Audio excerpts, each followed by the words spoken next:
Scooter ಹಾಗೂ ಕಾರಿನ ನಡುವೆ ನಡೆದ ಭೀಕರ ರಸ್ತೆ ಅಪಘಾತದಲ್ಲಿ ಬಿಜೆಪಿ ಮುಖಂಡರೊಬ್ಬರು ಸಾವನ್ನಪ್ಪಿದ ಘಟನೆ ಕಾಸರಗೋಡು ಮಂಗಳೂರು ರಾಷ್ಟ್ರೀಯ ಹೆದ್ದಾರಿಯ ಉಪ್ಪಳ ಬಳಿ ಸಂಭವಿಸಿದೆ.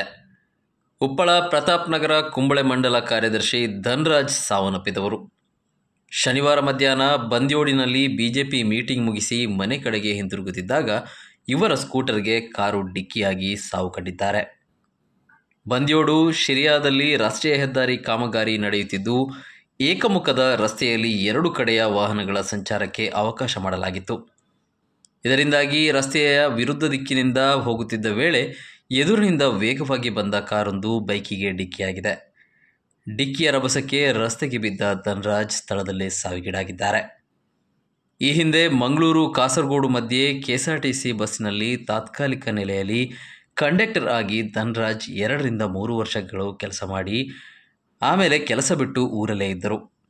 ಬಿಜೆಪಿ ಮತ್ತು ಹಿಂದೂ ಸಂಘಟನೆಯಲ್ಲಿ ಮುಂಚೂಣಿಯಲ್ಲಿ ಕೆಲಸ ಮಾಡುತ್ತಿದ್ದರು. ಕುಂಬಳೆ ಮಂಡಲ ಕಾರ್ಯದರ್ಶಿ, ಪ್ರತಾಪನಗರ ಜೈ ಹನುಮಾನ್ ಫ್ರೆಂಡ್ಸ್ ಕ್ಲಬ್ ಸ್ಥಾಪಕ ಸದಸ್ಯರಾಗಿದ್ದರು. ಅವಿವಾಹಿತರಾಗಿದ್ದು ಸಂಘಟನೆಗಾಗಿಯೇ ತನ್ನ ಜೀವನ ಮುಡಿಪಾಗಿಟ್ಟಿದ್ದರು.